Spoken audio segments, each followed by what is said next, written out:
Okay, it's been a while. Let's hope I can still remember how to do this. Got my notes, got my microphone. God, I wonder whether anyone's going to even listen to this now that I've been gone for so long. Okay, you can do this, Harry. Just remember, don't call it a comeback.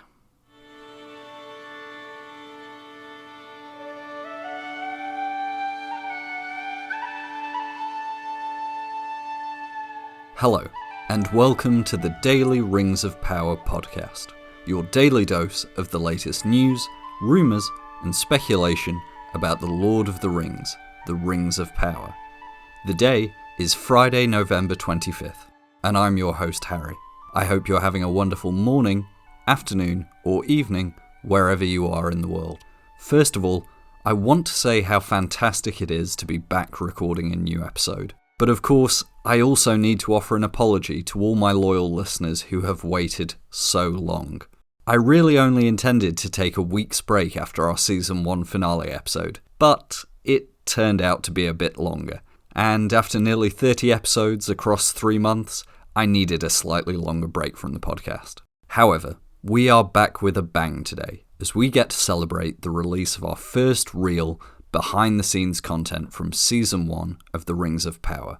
Just this Monday, Prime Video released 8 videos offering a sneak peek behind the curtain that brought that TV magic to the screen.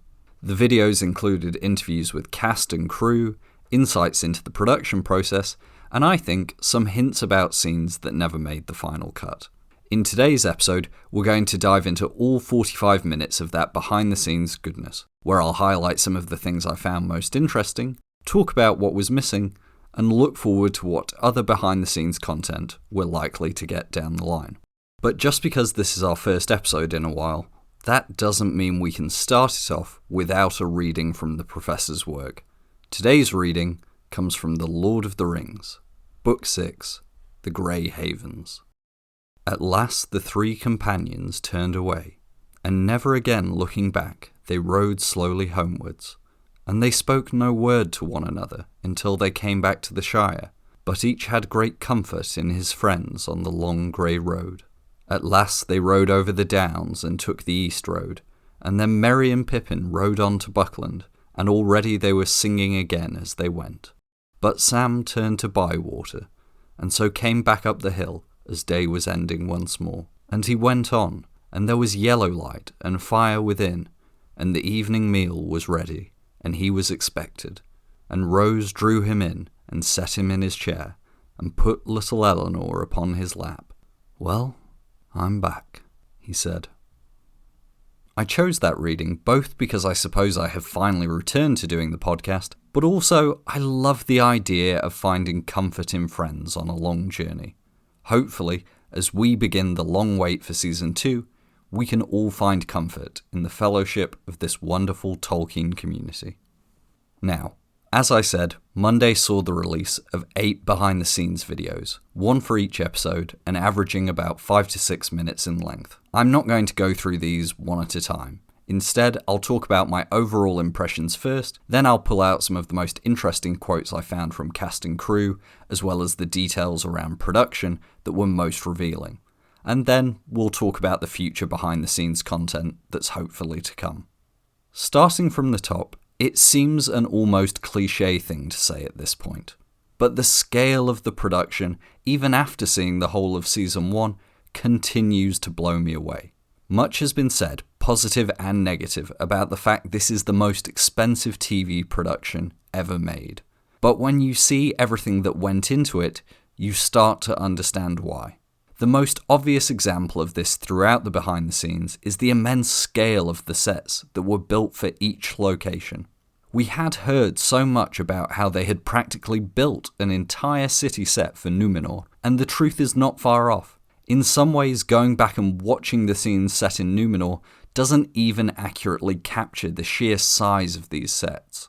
The Númenorian throne room, for example, is a 360-degree set that extends all the way to the ceiling, and seeing the size of the lighting rig above the centre of the room really gives you a sense of how expansive that set is. Meanwhile, the docks and main courtyard are equally impressive, with both seeming to have been built on massive outdoor lots, allowing the production to reap the benefits of the natural light. And even after watching these episodes several times, I can't quite work out how they even managed to build those docks, including the water, something I hope we'll get more of in future behind-the-scenes videos. Outside of Numenor, I think I lost count of the number of practical sets built, some on location and some within the studio. Tir Harad seems to have been built almost as a functional village in the New Zealand countryside, with the watchtower at thirtieth being its own huge set.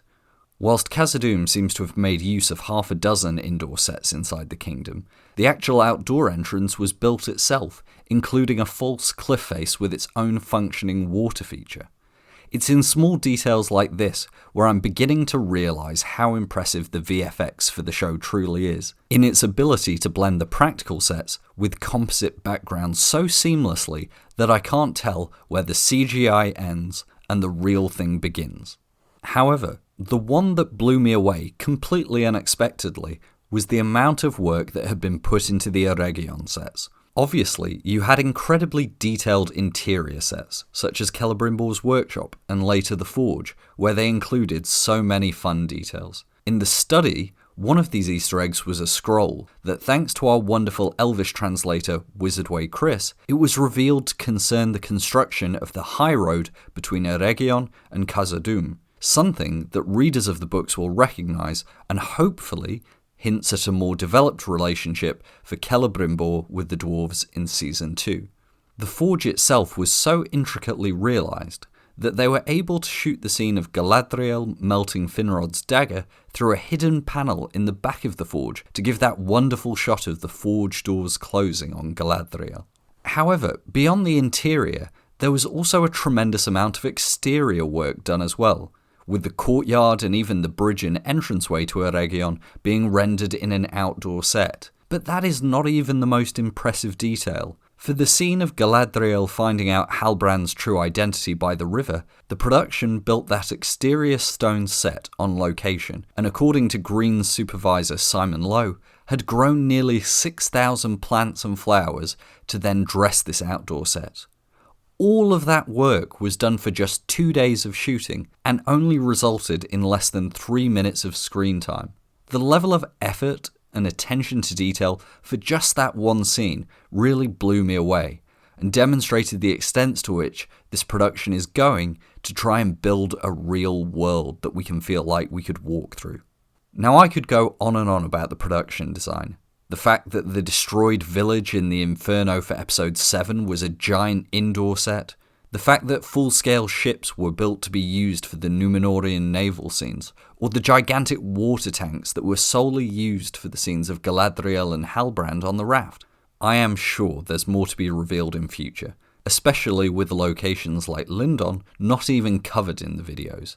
But it's hard not to marvel at the work that went into building these sets. And it wasn't just for our benefit. Multiple times throughout the videos, you'll hear Cast remark on how useful it is to be able to shoot on these sets that feel like real places. In a time of filmmaking that sees actors constantly stuck in all blue screen rooms or surrounded by volume screens, it cannot be understated the value in having a production that invests in practical set design.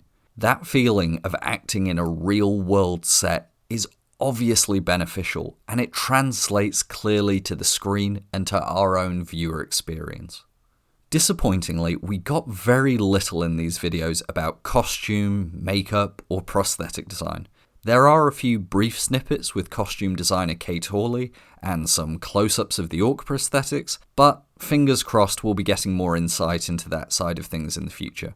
With so many gorgeous costumes, it would be a real missed opportunity not to get a peek into the design and fabrication process for those outfits.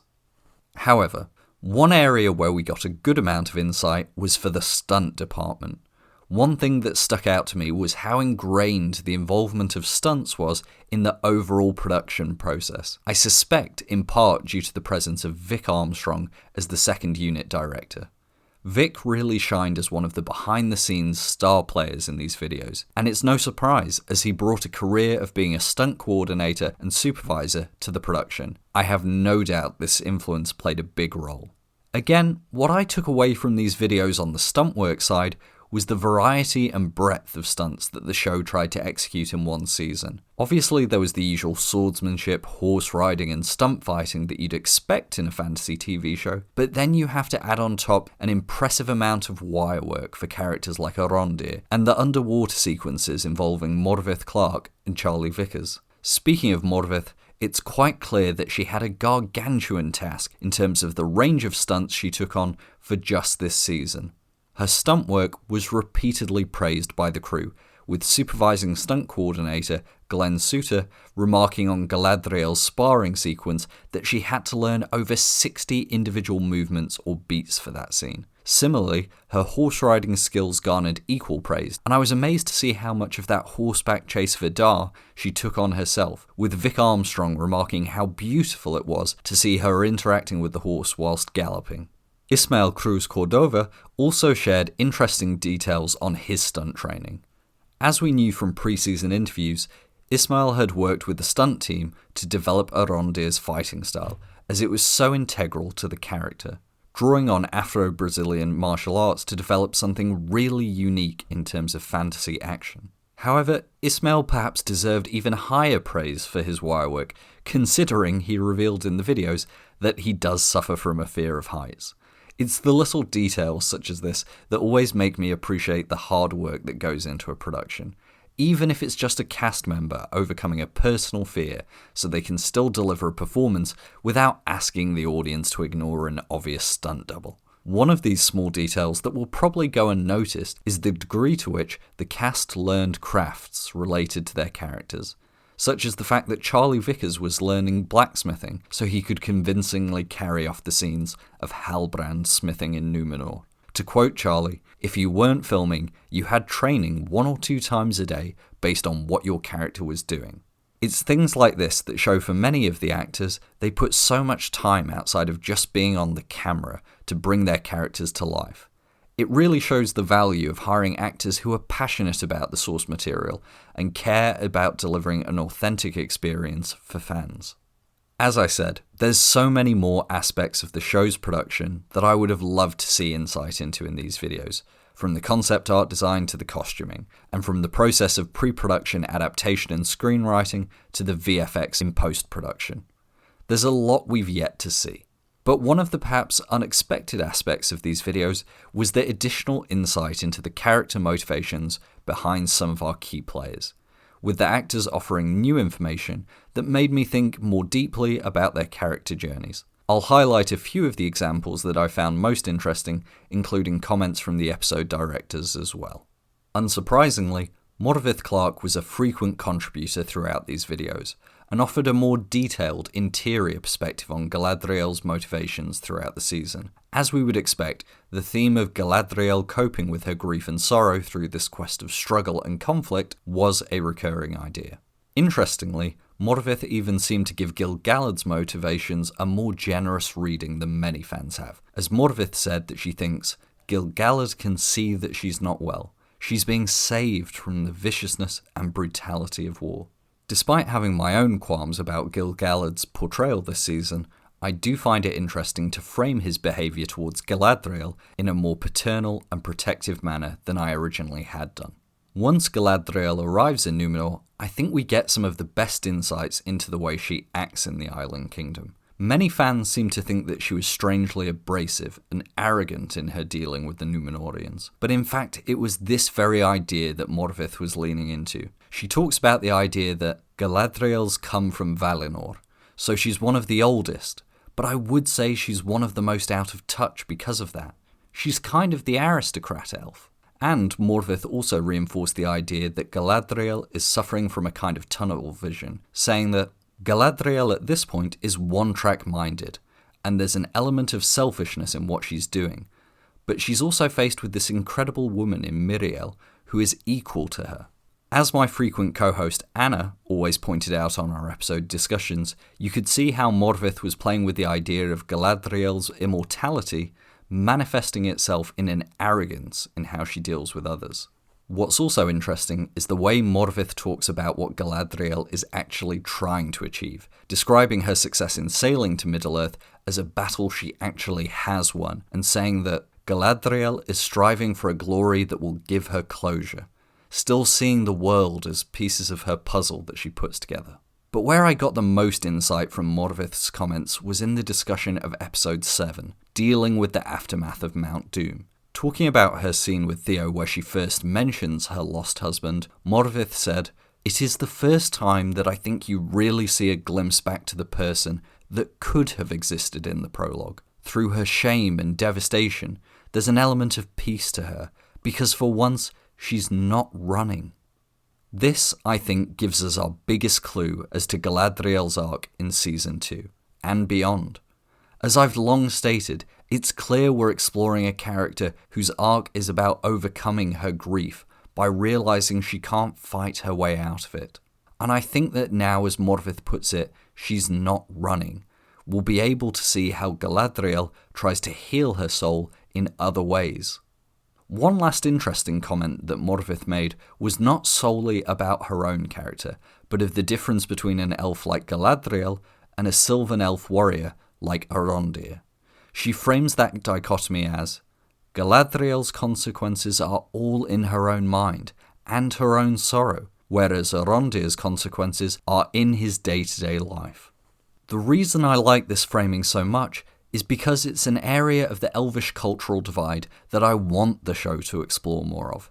The elves in Lindon have been able to, up until this point, focus on priorities that are more aloof and existential in nature, whereas those in the wilds of Middle-earth are faced with the day-to-day issues of survival. Something that I'd like to see the show delve into is how this affects the two groups' outlooks, and also what that means for their response once we see Sauron begin his war on the elves. In Númenor, we got a number of different perspectives on the character motivations. One that I found particularly interesting was Emma Horvath, who plays Eärien.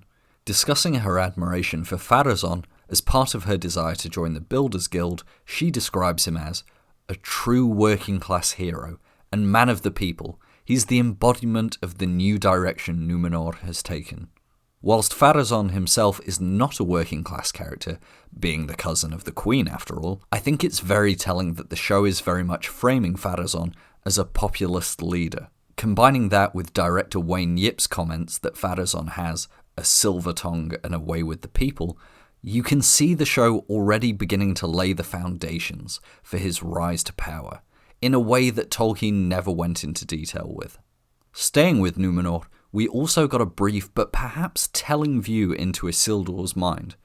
Maxim Baldry, discussing his character's motivation to volunteer for the expeditionary force to Middle-earth, says that Isildur is very excited about the prospect of exploring a new world. Now, given that Isildur was left stranded, presumed dead in Mordor at the end of last season, I still remain hopeful in my theory that a large chunk of Season 2 will be about Isildur exploring Middle-earth and beginning to grow his connection to the land. By the time we get to the founding of the kingdoms in exile, it would be great to have Isildur as a character who feels invested in the land already. So hopefully, this is a good sign that Isildur won't be simply stranded there for one episode. Back in Middle-earth, I was struck by how many of the cast returned to the idea of family and love as the core of the story they were telling. Owain Arthur describes Durin's relationship with Elrond as not just a friendship, but one that was already a brotherhood by the time we meet them in the show. As we often say, one of the ideas the show clearly wants to explore is around Elrond's isolation and trying to find his place in the world, and the concept of a found family is sure to come back in later seasons. J.A. Bayona, the director of the opening 2 episodes, also touched on this idea by saying, "One of the main themes in the Tolkien universe is friendship between races. And when you talk about friendship between races, you talk about empathy. In that sense, it's very related to fairy tales."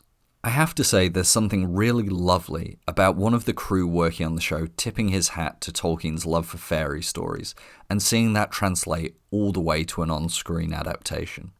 Meanwhile, Nazanin Boniardi focused on Bronwyn's relationship to both her son, Theo, and to Arondir. Discussing the events in episode 4, she says that this is the first time that Bronwyn understands that she may lose her son, and that there's this real sobering moment that life can be really short and fleeting. I still think that either Bronwyn or Theo are prime candidates to be future recipients of one of the 9 rings. And the fact that Nazanin focuses on the idea of mortality is really telling here. In their desire to preserve themselves and their loved ones, I can very easily see either of those characters falling prey to Sauron's temptation and sadly ending up as one of the Nazgul. Whilst there were only a few snippets from the cast of the Harfoots, I thought it was equally telling that all of them talked about the idea of, as Lenny Henry puts it, doing the right thing, whilst Markella Kavanagh discusses Nori's worldview as one where you have endless optimism and then you also have the vulnerability. Having rewatched episodes since the season aired, I continue to find myself more staunchly defending the show's inclusion of Harfoots, if only for their ability to translate some of Tolkien's key thematic beats to the screen. The ideas of courage, fellowship, and family were perhaps best represented in the show by this storyline, and I think Season 1 would have been lesser without it. However, most interestingly from that storyline, we got yet another confirmation as to the stranger's exact identity. Whilst I and many others have largely put this mystery to bed and accepted that Daniel Wayman is playing a version of Gandalf, there are still some who remain skeptical. I think director Wayne Yip's comments here add another nail to that mystery coffin, when he says of Nori and the stranger, "It's such an important beginning of a relationship between the character that the stranger turns out to be, and obviously the Harfoots, who are the earlier evolution of what would eventually become the Hobbits." Now, I don't think you need to guess too hard to put together what relationship he's referring to here. But if you are still a believer in the theory that the stranger is not Gandalf, send me your dissenting opinions on Twitter. I also wanted to highlight some of the 3 directors' quotes about the show, because for me, it was fantastic to see all 3 really dive into the thematic drivers behind the show. Whilst writing is important, it's often up to the directors to translate those ideas onto the screen. One interesting example of the directors shaping a scene through their own artistic vision was evident when Charlotte Brandstrom discussed this scene between Adar and Galadriel in episode 6. I know for myself and many others this was one of the best scenes in the whole season, mixing dramatic tension with an exploration of some of Tolkien's weightier ideas about the nature of evil. Speaking about directing that conversation, Charlotte said, "The barn scene was very important to me to be Dutch, which means that everything is off angle, because it's about her losing balance, about him destabilizing her. When Halbrand comes in, he's right smack back in the center, because they're there on their own. I think it's one of the best scenes in all of episode 6 dramatically." I can safely say that Charlotte is not alone in that sentiment, but I also love how those deliberate directorial choices translated so well, and how that sense of Galadriel being caught off balance is translated through the cinematography and the framing of the scene. I really do hope that Charlotte is one of our returning directors for Season 2. One comment that really stuck with me was from Wayne Yip, whose directorial credits included the finale, and it was about the difficulty of capturing the magic of the creation of the 3 rings. Since the finale aired, I've heard some people argue that the scene lacked a sense of mysticism and magic, but it was interesting to hear Wayne discuss this very problem when he said, "As a creator, filmmaker, you're sort of staring at something, and it comes to a point when you realise you're actually just staring at 3 rings, and there's nothing that you can do that is really going to make them magic, other than hope that everything we've done up to this point, what the actors have done, or what the art department, visual effects, the shoulders of Tolkien that we're now standing on, just infuse this image of these 3 rings, and then everything else will be sort of done by people's imagination." This quote made me realise that when we analyse these episodes, so much of our experience of this adaptation is personal and subjective. I've always been a believer that no adaptation is ever going to live up to the images we've created in our head, nor the magic of reading Tolkien's original story for the first time. When thinking about moving forward to Season 2 and beyond, I'm hopeful that as a viewer, I can do a better job at separating these two distinct things. The idea in my head and the adaptation on screen, hopefully allowing myself to enjoy the experience on its own more and more. I also mentioned that there might have been some deleted scenes that were hinted at in these behind the scenes videos. There were 4 that I've identified which I spoke about on Twitter. There's a brief shot of Miriel using the Palantir in Numenor. I think this scene was probably replaced by her dream sequence at the start of episode 3, perhaps to keep the reveal of the Palantir more of a surprise. But I do wonder if there's a second vision we haven't seen yet. The second scene was one that we've talked about before, that of Eärien and Isildur, perhaps Isildur telling Eärien that he's going to Middle-earth and Eärien begging him not to go. As I've said before, the scene of Eärien looking at Isildur leaving in episode 5, I still feel would have had more weight if we'd got more time with these characters and got to see that familial struggle. Thirdly, it appears there might have been another deleted scene in Numenor, but it's very difficult to tell as we get a brief shot of Miriel and Pharazôn sitting in the courtyard of Numenor. However, judging by their outfits, it looks like this might have been part of the leaving parade sequence in episode 5, so there's a good possibility it could have just been for a promo shoot. However, the final deleted scene which I spotted, I'm really sad we didn't get.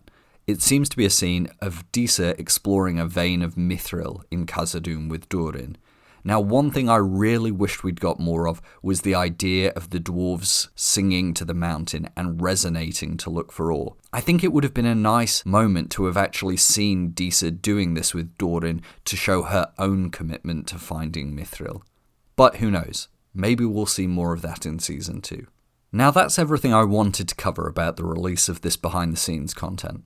Like everyone else, I'd been hoping for more content, but I'm also mindful of the fact we're less than 2 months from the season having finished, and that the longer form content will take some time to come out. After all, the much lauded appendices content for the Jackson films came out a year after the film released, along with the extended editions, so we may need to practice our patience for a while longer.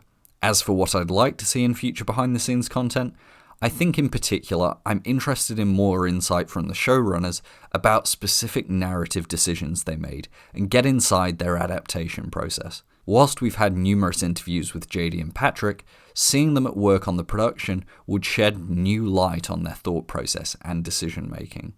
Aside from that, as I said earlier, I hope we'll get much more content from the art, costume and visual effects teams. I think one area where the show absolutely excelled was in the creation of a world that felt so believable and authentically Middle-earth from a visual perspective. Particularly with the Elvish characters and cultures, I'd love to see more insight into the aesthetic choices they made when it came to their costumes. Now, I don't know when or in what format we'll get our next behind-the-scenes release, but I've been informed by reliable community member Dr. Nosy on Twitter that a full feature-length docuseries is in the works, so fingers crossed we'll see that in the next couple of months. As well as the videos, many of the Rings of Power cast and crew did interviews on Monday with community creators, such as the wonderful Tea with Tolkien and Nerd of the Rings. I know many of you won't have had time to listen to all these interviews, so next week I'll be releasing an episode covering my key takeaways from each of these interviews, as well as any others that were significant released in the last month. Hopefully, this will serve as a useful recap for all of you looking for more Rings of Power content, but who don't have the time to listen to every single interview that gets released. Apart from that next episode, I'm also working on getting a full schedule of off-season podcast content going for all of you. I'm currently doing my best to start scheduling interviews with interesting members of the Tolkien community to get their perspectives on the first season, as well as look at specific topics, characters, or looking ahead to season 2. We've also been blessed with a new Tolkien book in the form of The Fall of Numenor, which for the first time puts the events of the Second Age in chronological order. I'm still working my way through the book, making heaps of notes as I go, but we'll definitely be doing a series of episodes on that book as well. Finally, I'm planning a series of episodes looking at the resumes of cast and crew of the Rings of Power, where I'll have more guests on to discuss the previous work of the show's actors, directors, and more. If there's a particular part of one of the cast's filmography you'd like us to discuss, let me know. Also, I want to give a big shout out to the Rings of Power community on Twitter. If you're looking for a place to talk and discuss the show in the off-season, look ahead to Season 2, or just talk about all things Tolkien, come on over to the Rings of Power community. We're currently hosting a bi-weekly read-through of the Silmarillion, so whether it's your first time reading or your 10th time, why not come along and join in the discussion of each chapter? We'll also be doing Twitter Spaces to talk about those chapters, so if you want to get involved in that discussion and share your views, come along every other Sunday. Once again, I just want to extend a big thank you to everyone who has come back to listen to the podcast after such a long break. I really appreciate your support. We'll hopefully be back to a weekly release schedule from next week, and I want to make sure I'm here to keep all of you company during this long off season. So a big thank you for those of you who are sticking around during these upcoming months. But for today, that's all we have time for. As always, I'd greatly appreciate if you could leave a rating or review on whichever podcast platform you use, and if you haven't already, make sure you subscribe so you never miss an episode. Thank you so much for listening. We'll be back very soon with more interesting discussion on the Daily Rings of Power podcast. Namarie.